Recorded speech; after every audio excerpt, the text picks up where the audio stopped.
Surprise. Second day Spytek. Yeah, look at me moving up in the world. Change up on us. Either that or you guys are being too hard on Jason, so he's sending me down to take all the bullets now. One of the other. Just talk about what you guys liked in Braswell to make him your second pick in the second round. I think I would start with the person that we've talked about in the past. I mean, here's a kid that went to Alabama to compete. He wanted to go play with the best. He ends up behind Will Anderson and Dallas Turner, two really high-end players. And when he came in here and visited with us here, you ever think about leaving? No, why would I leave? I picked Alabama. I love Alabama. I'm not afraid of competition. I believe in myself. This is where I want to be. And got to learn from two really good guys that he considered to be really good teammates. And then you put the tape on. He finally gets a chance to play this year, and he produces with 8 sacks. And he's our kind of guy. I mean, he's physical. He is trying to run through your face all the time. He's going to make you earn it every play. And, my experience in the league has been that those guys are tough to block. You get worn down after a while. I mean, you heard Graham say it today, like it wasn't a lot of fun blocking Yaya. I would assume that most guys that blocked Chris probably didn't have a lot of fun doing it. So When you look at Braswell, some of the splash plays, right? The block punt, the block field goal, the touchdown, the pick six, 3 forced fumbles, sacks. Can you just talk about his splashiness as a player as well? Well, I think those are what the good players do. Is they play hard every single snap, and when the opportunity presents itself, they make the most of it. And I think that's what we saw with Chris. Those are nice, but I think when we're looking for the consistent performers to come help our team, it's the down and the down out. You're getting his best, and then yes, when the ball's thrown to you, you catch it, or they cut you free on a punt team, you block it. And I think we saw that from him over and over and over again. And just really excited to have him join us down here. With the way that the board was kind of falling yesterday, and then you had kind of a little run on some of those edge guys yesterday, and then right before you guys picked, McMillan came off. Was there any concern, or as things were getting closer, was there any concern that he wouldn't be there? Yeah, there's always concern. I mean, it's pretty stress-free when you're picking 57 and 33 starts, and then as they start to come off the board and you're like, oh boy, here they go, you're just kind of hoping. And I think it becomes a little more stressful when it's a pass rusher because people are after those. I mean, right? If you can't affect quarterbacks in this league right now, you've got almost no chance to win. So, Jason talks about it all the time. We have a process. We stick to it. There's a lot of things in the draft that you can't control. We do our best to stack that board the way we're going to pull them off on draft day. And, you just kind of sit there for really and hope that those guys make it. And, sometimes you think about trading up if it gets a little bit dire, but our pro department does a great job with needs and tracking visits and everything that you can imagine about trying to figure out and solve the riddle of what teams are going to do. And, we're not 100%, but we're pretty good at it. And so there's a confidence that goes with that you think, well, let's hang tight here. He might make it. And he did. Even in a class that, at least from a lot of, again, our perspectives aren't necessarily yours, but where it seemed like there maybe weren't as many edge rushers to go around this year as in maybe past years. Yeah, that's your perception, I guess. I mean, we liked a lot of them, so, but we're very happy to have Chris here. You guys also brought in McMillan as well for a 30 visit. Yeah. Met with him formally and everything.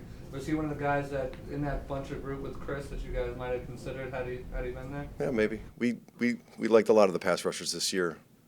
He was certainly someone we enjoyed. He played really hard, just like Chris, and so, but we're happy with Chris. Considering how much college football Tae Smith has played, Yep. Is he a potential plug-and-play guy? Well, I think we would expect him to come in here and compete right away. That's a great program at Georgia. When you sit down with those kids at Georgia, especially the defensive players, and you talk through coverages with them, blitzes, all of that stuff, they are so well drilled and schooled that you can see why they're so good at playing defense in the SEC. And then they happen to be really talented athletes too. So I think from that standpoint, Tykee is way ahead of a lot of kids that would enter the NFL. And in a defense where we ask a lot of our secondary in particular, they have to know a lot of things. They have to be versatile. They have to think really fast, think on the fly. To me, that's always the biggest hurdle. These guys that you pick on day 1 and day 2, they're usually pretty good athletes. It's really the mental stuff that will slow them down. So for Tykee, I think we would expect him to come in and compete for that nickel spot right away. Nothing's promised here, obviously, but we'll see how it goes. We liked a lot of what he did. He's most naturally a nickel. No, I mean, he played nickel at a really high level at Georgia. He also played safety at a really high level at West Virginia. So we love the versatility of it. obviously with Antoine here and Jordan here, we'll probably see how he does at nickel first, but where he goes from there, is he a long-term safety? Maybe. I mean, he had a ton of picks at West Virginia playing safety too, so we love the versatility of him. Is Tykee Smith a Todd Bowles defensive back? And what I mean by that is high football IQ, the chess piece kind of ability. Well, and he went to Georgia, so yeah. But yeah, I mean, again, we require a lot of our DBs. I think a lot of NFL teams do. It's a really hard position to play, but in particular here, we stress them mentally, we stress them physically with the amount we blitz. They have to be resilient, and he wants them to make plays on the ball when they have a chance. So from that aspect, yeah, I mean, Tykee does all those things at a really, really high level. What do you like about Jaylen McMillan and how he can fit into Liam Cohen's offense? Well, if not for the team that he played on, also go Dogs, by the way, we picked another Washington guy, so we just can't help ourselves. But on a team with two really good receivers, obviously one that went in the top 10 and then another one that went really early in 2, it was still really easy to see him. A lot of times I think, that guy can be forgotten about, but his athleticism, the way he naturally runs routes, he plays like the game makes sense to him. There's a smoothness and an easiness to his game that I think you really appreciate. He makes some of the things I think that are more challenging for the receiver position look fairly simple. Had it not been for the injury this year, I think he would have had no chance to be where we just picked him. But he missed some games this year with an injury, tried to fight through it. He had 1,000 yards last year, which is pretty impressive. And, when you talk to the people in that building, excuse me, they had a high level of respect for Jalen and thought that he was really similar and close to the level of player that both Rome and the other Jalen were. Would he be a slot guy for you or another guy that you can move around? Well, that'd be a great question for Liam when he comes down here. But I think he's pretty versatile. I think he definitely can line up outside. He can spell Mike at X. He can run a lot of the routes we ask for in the slot to spell Chris. So, we'll see. We'll get him in here and compete. His biggest strengths are.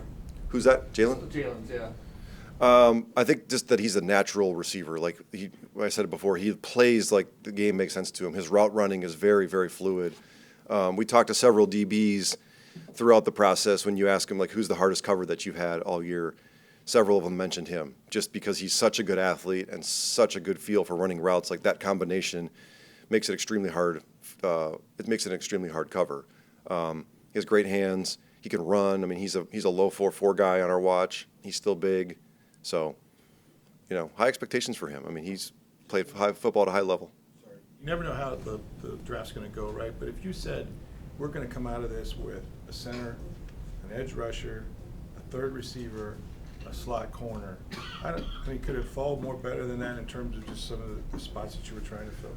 We are, I think we're grateful the way it kind of shaped up. I mean, people might look at that and say, well, you wanted those players because you kind of need those positions. I mean, it's easier to answer those questions. Last year we had to do the whole thing with the tackle and was it going to work out or not? And I had to say, trust us, Luke's probably going to be okay.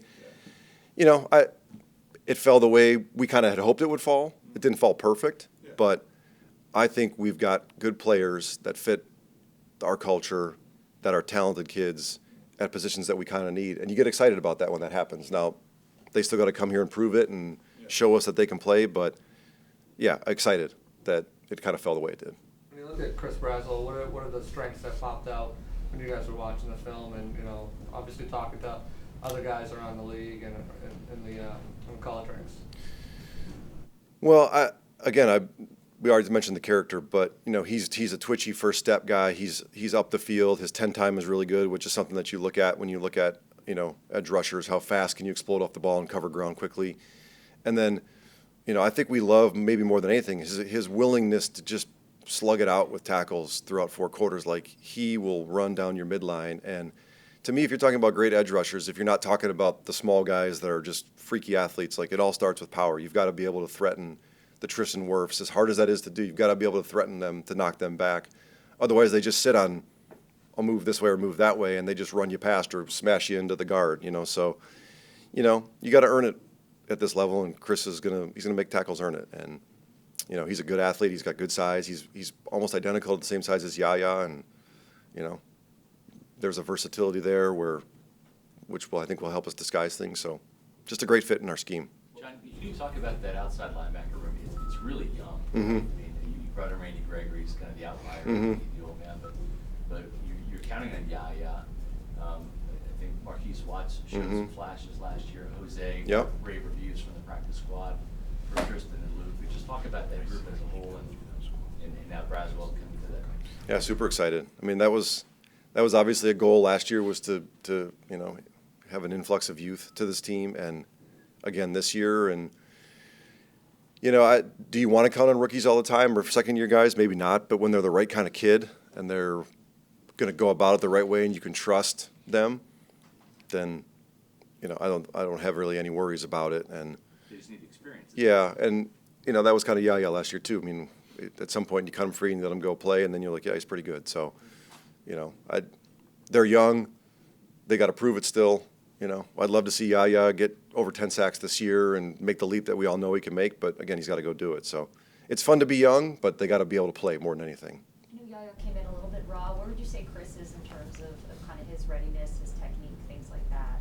I think Chris is pretty far along in that. You know, maybe he hasn't played as much football as a lot of guys that you would pick in the second round. He did play 62% of the snaps this year, so. But he came from Alabama. You know, he's competing against J.C. Latham every day. You know, you ask him, like, who's the best player you played against? He's like, can I say J.C. Latham? And you're like, well, I was asking for other people too, but yeah, go ahead and say J.C. Now who? So those guys slug it out with really good players all the time, and they're super well taught, just like the Georgia kids we talked about. And obviously, they've all got to get better, and they can get coached up in a million different ways. But you know, he's in a good spot. After taking Graham Barton last night, Jason Light, he kind of mentioned that he saw some qualities of Ali Marpet, Tristan Wirfs in him. When you look at Tae Smith, do you see some Antoine Winfield Jr. qualities? Yeah, I mean, I see a kid that is around the ball a lot, and when the ball finds him, he usually makes a play on it. You know, I mean, Mike Edwards is a little bit like that too. I mean, it's just the ball seems to be a magnet to those guys, and a lot of times people are like, "What a lucky bounce," and it's like, well, is it? Because it happens over and over and over again, and you know, that's kind of Tykee. Had a couple picks on tip balls, but now I've always kind of thought with stuff like that, like, what are you willing to do to be great? What are you willing to do to create turnovers? You know, like the person that stands over here and the ball's thrown and it falls helplessly to the ground over there, they're never looked at. But the person that hustles from over here and ends up with the ball in their hands, like, they deserve credit for that, and that's Tykee, and that's Antoine. You guys know that with Antoine, obviously, those plays he made this year. So what effort are you willing to give? And we're looking for guys that are willing to do the extra stuff. How much are those takeaways, those interceptions, a point of emphasis when you are looking at guys to potentially add to your secondary? Because obviously they've got to make the tackles, the touchdowns, Yeah. the tackles, the PBUs, but getting the interceptions, I guess, how much is that a point of Yeah, emphasis? huge. This is a game about turnovers, really. I mean, more than anything, it's about turnovers. If you turn it over, you got no chance. If you create turnovers, you got a chance. I mean, I look back to, like, when we're playing well as a team here in Tampa since Todd's been here, we're usually forcing turnovers. You know, there's been a couple tough stretches where the ball hasn't bounced your way. And so, you know, when the ball's thrown to you or you have an opportunity to make a play, you know, 2 or 3 times a game, if you make it, you got a chance to win. If you drop those, like, your odds of going win and go way down. And I think that's only gotten to be it's more important now because the quarterbacks don't throw interceptions like they used to. You know, I mean, there's so many times 20 years ago where guys would throw 20 picks. Like, they don't throw 20 picks anymore. They throw 10 to 15. And so when the ball comes to you, you got to catch it. And, you know, there's a huge emphasis on that. That's one of the things that we talk about, you know, ad nauseum here. John, you can add players in a lot of different ways, right? Free agency trades, certainly the draft. When you look at your Super Bowl offensive line, like Ryan Jensen was a free agent, but the other 4 guys were homegrown. Tampa Bay Buccaneers draft picks. And since the Super Bowl, you draft Luke Gedeke, you draft Cody Mallett, you draft Graham Barton. Yep. What is it about the homegrown offensive linemen that you guys have drafted? Just kind of speak to that. You guys are kind of reloading through the draft with that offensive line. Yeah, I mean, I know the whole world's caught up in fantasy now, and receivers this and running backs this, and I mean, I think offensive linemen are sexy as hell. So, you know, I think Todd made a great point. I think he made it earlier. Like, if you don't draft and develop offensive linemen, you're never going to get good offensive linemen. Teams don't let good offensive linemen get out of their building, and if you do get one, they're usually like a mid-tier free agents that you're paying way too much money for. I mean, I think like Dryan Jensen is, almost like the anomaly from that because he wasn't really a full-time starter. Like was he a guard? Was he a center? We got fortunate there that maybe people weren't looking where we were looking. But if you don't draft well and develop those guys, you've got no chance. And if you can't protect your quarterback, you've got no chance. And, I just think at a position that there's such a innate quality. Like, I don't know if character is more important than any position than an offensive line. Like, they're so selfless. They don't get enough credit. They protect the quarterback. There's I think one of the things we like about Graham is there's this like innate, I want to protect my quarterback in them. I don't know how well you know that if they're not in your building every day, but when they're in your building every day and you see them every day and you see the pride they have in doing their job at a high level, then, you believe in that and you can grow a culture of that. And it's just the best way to do it. And that offensive line that we had in 2020 was the best offensive line I've ever been around. Maybe I'll ever be around, but we're going to keep slugging away here and see if we can get one that's as good or better. John, you guys had 2 defenders from the SEC today in the same offseason that you had 2 coaches on the offensive side from the SEC. Was there a lot of kind of direct testimony from Cohen, from McClendon about their scheming against those guys when McClendon even practicing against those guys? Not a lot. I mean, we bring up players that those guys run into all the time. Maybe with them a little bit more offensively or people they have a direct background with. We certainly asked BMAC about Tykee and what he thought about him and, the professionalism with which he approaches it. But we ask a million questions in all of it too. And anybody that can give us information that can help us make a good decision and solve the puzzle we're trying to, put together here, the better. You guys have a sizable gap tomorrow between round 4 and round 6. I think it's 95 picks. Yeah, right now. Yeah, right now, for now, correct. But were you locked in with these 2 players with these picks?